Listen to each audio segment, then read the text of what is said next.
Avvalambor assalomu alaykum qadrdon Instagram, qadrdon internet. Bizni kuzatib, qo'llab-quvvatlab turganingiz uchun kattakon rahmat. Biz Surxondaryo viloyati Sherobod tumanidan Toshkentgacha peshkom emas, eshak yo'lga chiqqan paytimiz bir narsaga so'z bergandik. Gugurt shou o'tkazib, gugurt shoudan ham reklama, insonlar bergan pul hammasini ehson sifatida ishlatamiz dedik. Ehsonli yurtimiz ikkinchi uyiga ham yetib keldik.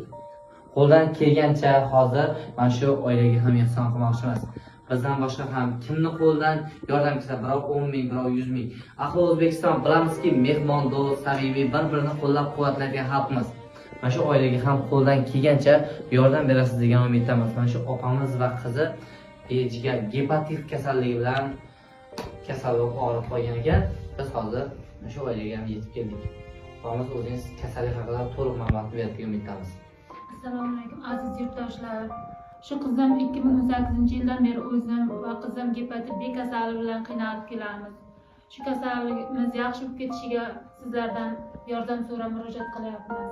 Iltimos sizlarga shu qizim uchun, mayli men o'zim uchun bo'lmasa-da, mana shu murg'oq qizim uchun uzoq umr ko'rish uchun sizlardan yordam so'rayman. Iltimos yordamlaringizni ayamangizlar. Shu qizim uzoq umr ko'rsin.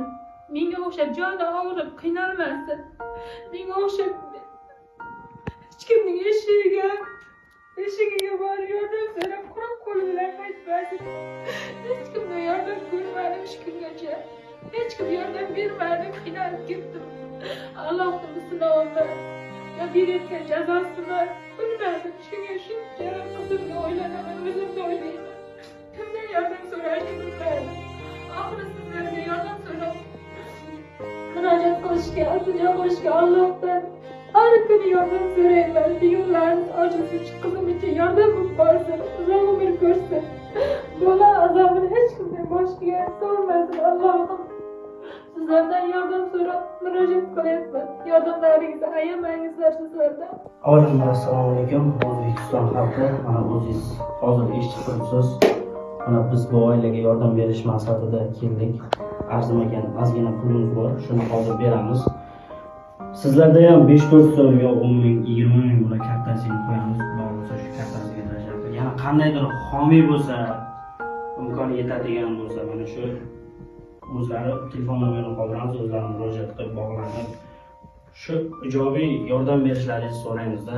Xudo xohlasa bu videoni iloji boricha yaqinlaringizga, ya'ni katta blogerlarga, Shavkat Zulfiqorga tashlab qo'ysalaringiz, atmetga qilib qo'ysalaringiz, xudo xohlasa sizlardan iltimos bu videoni ko'proq yaqinlaringizga tarqatib qo'yinglar.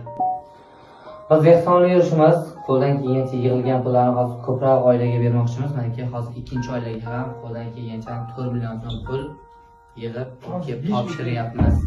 Opajon, 4 million so'm pul yaxshi kunlaringiz ishlar. Yana kartasini ham qo'yib qo'yamiz. Qo'ldan kelgancha birov 5 ming, birov 10 ming.